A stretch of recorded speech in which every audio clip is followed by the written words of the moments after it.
हरे कृष्ण कृष्ण कृष्ण हरे हरे, हरे राम राम राम हरे हरे, हरे कृष्ण कृष्ण कृष्ण हरे हरे, हरे राम राम राम हरे हरे। जय श्री कृष्ण भगवान की जय। श्रीमद् भगवत गीता यथारूप अध्याय 5 कर्मयोग कृष्ण भावना भावित कर्म। श्लोक नंबर 24। योऽन्तः सुखोऽन्तराराम ज्योतिरेव यः स योगी ब्रह्मनिर्वाणं ब्रह्मभूतोऽधिगच्छति। जो अंतःकरण में सुख का अनुभव करता है, जो कर्मठ है और अंतःकरण में ही रमण करता है तथा जिसका लक्ष्य अंतर्मुखी होता है, वह सचमुच पूर्ण योगी है। वह परम ब्रह्म से मुक्ति पाता है और अंततोगत्वा ब्रह्म को प्राप्त होता है। तात्पर्य जगत गुरु श्रील प्रभुपाद जी महाराज की जय। गुरु महाराज की जय। जब तक मनुष्य अपने अंतःकरण में सुख का अनुभव नहीं करता, तब तक भला बाह्य सुख को प्राप्त कराने वाली बाह्य क्रियाओं से कैसे छूट सकता है। मुक्त पुरुष वास्तविक अनुभव द्वारा सुख भोगता है, अतः वह किसी भी स्थान में मौन भाव से बैठकर अंतःकरण में जीवन के कार्यकलापों का आनंद लेता है। ऐसा मुक्त पुरुष कभी बाह्य भौतिक सुख की कामना नहीं करता।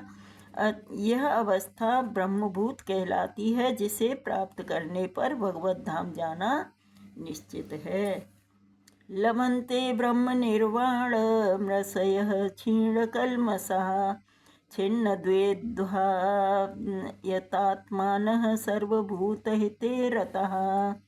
जो लोग संशय से उत्पन्न होने वाले द्वैत से परे हैं, जिनके मन आत्म साक्षात्कार में रत हैं, जो समस्त जीवों के कल्याण कार्य करने में सदैव व्यस्त रहते हैं और जो समस्त पापों से रहित हैं, वे ब्रह्म निर्वाण मुक्ति को प्राप्त होते हैं। तात्पर्य जगत गुरु श्रील प्रभुपाद जी महाराज की जय। गुरु महाराज की जय।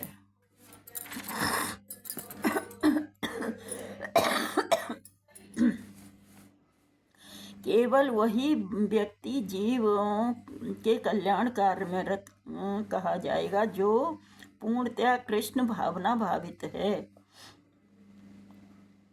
जब व्यक्ति को यह वास्तविक ज्ञान हो जाता है कि कृष्ण ही सभी वस्तुओं के उद्गम है, तब वह जो भी कर्म करता है सबों के हित को ध्यान में रखकर करता है। परम भोक्ता, परम नियंता तथा परम सखा श्री कृष्ण को भूल जाना मानवता के क्लेशों का कारण है। अतः समग्र मानवता के लिए कार्य करना सबसे बड़ा कल्याण कार्य है। कोई भी मनुष्य ऐसे श्रेष्ठ कार्य में तब तक नहीं लग पाता जब तक वह स्वयं मुक्त न हो। कृष्ण भावना भावित मनुष्य के हृदय में कृष्ण की सर्वोच्चता पर बिल्कुल संदेह नहीं रहता। वह इसीलिए संदेह नहीं करता क्योंकि वह समस्त पापों से रहित होता है। ऐसा है यह देवी प्रेम। जो व्यक्ति मानव समाज का भौतिक कल्याण करने में ही व्यस्त रहता है, वह वास्तव में किसी की भी सहायता नहीं कर सकता। शरीर तथा मन की क्षणिक खुशी संतोषजनक नहीं होती। जीवन संघर्ष में कठिनाइयों का वास्तविक कारण मनुष्य द्वारा परमेश्वर के संबंध की विस्मृति में ढूंढा जा सकता है। जब मनुष्य कृष्ण के साथ अपने संबंध के प्रति पूर्णतया सचेष्ट रहता है, तो वह वास्तव में मुक्तात्मा होता है, भले ही वह भौतिक शरीर के जाल में फंसा हो। काम क्रोध विमुक्तात्मा यतीनां यत चेतसाम् अभितो ब्रह्म निर्वाणं वर्तते विदितात्मनाम्।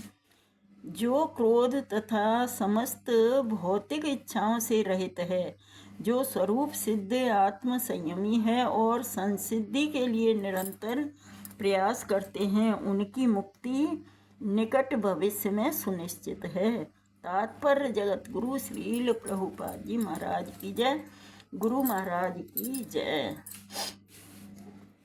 मोक्ष के लिए सतत प्रयत्नशील रहने वाले साधु पुरुषों में से जो कृष्ण भावना भावित होता है वह सर्वश्रेष्ठ है। इस तथ्य की पुष्टि भागवतम में 4.22.39 में इस प्रकार हुई है। यत पाद पंकज पलास विलास भक्त्या कर्माशयं ग्रथित मुदत ग्रथयन्ति सन्तः तद्वन्न रिक्तमतयो यत योऽपि रुद्धः स्त्रोतो गणास्तमरणं भज वासुदेवम्। भक्ति पूर्वक भगवान वासुदेव की पूजा करने का प्रयास तो करो। बड़े से बड़े साधु पुरुष भी इंद्रियों के वेग को उतनी कुशलता से रोक पाने में समर्थ नहीं हो पाते जितना कि वे जो सकाम कर्मों की तीव्र इच्छा को समूल नष्ट करके और भगवान के चरण कमलों की सेवा करके दिव्य आनंद में लीन रहते हैं। बद्ध जीव में कर्म के फलों को भोगने की इच्छा इतनी बलवती होती है कि ऋषियों मुनियों तक के लिए कठोर परिश्रम के बावजूद ऐसी इच्छाओं को बस में करना कठिन होता है। जो भगवत भक्त कृष्ण चेतना में निरंतर भक्ति करता है और आत्म साक्षात्कार में सिद्ध होता है, वह शीघ्र ही मुक्ति प्राप्त करता है। आत्म साक्षात्कार का पूर्ण ज्ञान होने पर से वह निरंतर समाधिस्थ रहता है। ऐसा ही एक उदाहरण दिया जा रहा है। दर्शन ध्यान स्पर्श से मत्स्य कूर्म विहंगमः स्वान्यपत्यानि पुष्णान्ति तथा हमपि पद्यज। मछली, कछुआ तथा पक्षी केवल दृष्टि, चिंतन तथा स्पर्श से अपनी संतानों को पालते हैं। हे पद्यज, मैं भी उसी तरह करता हूँ। मछली अपने बच्चों को देखकर बड़ा करती है। कछुआ केवल चिंतन द्वारा अपने बच्चों को पालता है। कछुआ अपने अंडे स्थल पर देता है और स्वयं जल में रहने के कारण निरंतर अंडों का चिंतन करता रहता है। इसी प्रकार भगवत भक्त भगवत धाम से दूर स्थिर रहकर भी भगवान का चिंतन करके कृष्ण भावनामृत द्वारा उनके धाम पहुँच सकता है। उसे भौतिक क्लेशों का अनुभव नहीं होता। यह जीवन अवस्था ब्रह्म निर्माण अर्थात भगवान में निरंतर लीन रहने के कारण भौतिक कष्टों का अभाव कहलाती है। हरे कृष्ण कृष्ण कृष्ण हरे हरे, हरे राम राम राम हरे हरे। तो ये मछली अपने बच्चों को देखती रहती है निरंतर, तब वो बड़े होते हैं। और कछुआ होता है तो कछुई ये रहती तो जल में है, वो स्थल पर बच्चा पैदा करके आती है तो बच्चा के निरंतर चिंतन में लगी रहती है। वो तो चिंतन करते करते ही वह पल के बड़ा होता है। उसी प्रकार भगवान का भक्त जो होता है निरंतर भगवान की सेवा करते करते भी वो भगवान का चिंतन जो करता है, तब उसके भगवान धाम जाना निश्चित है और सभी कष्टों से वो मुक्त हो जाता है और भगवत धाम जाने का रास्ता उसका निश्चित हो जाता है। तो हमें भी कोशिश भगवान के चिंतन करने की ही और भगवान की सेवा करने की ही निरंतर प्रयास करना चाहिए। भगवान से यही प्रार्थना है कि भगवान हमारी बुद्धि ऐसी करे जो हम आपकी सेवा में निरंतर लगे रहें और आपका चिंतन करते रहें। हरे कृष्ण कृष्ण कृष्ण हरे हरे, हरे राम राम राम हरे हरे। श्रीमद् भगवत गीता यथारूप की जय। हरे कृष्ण।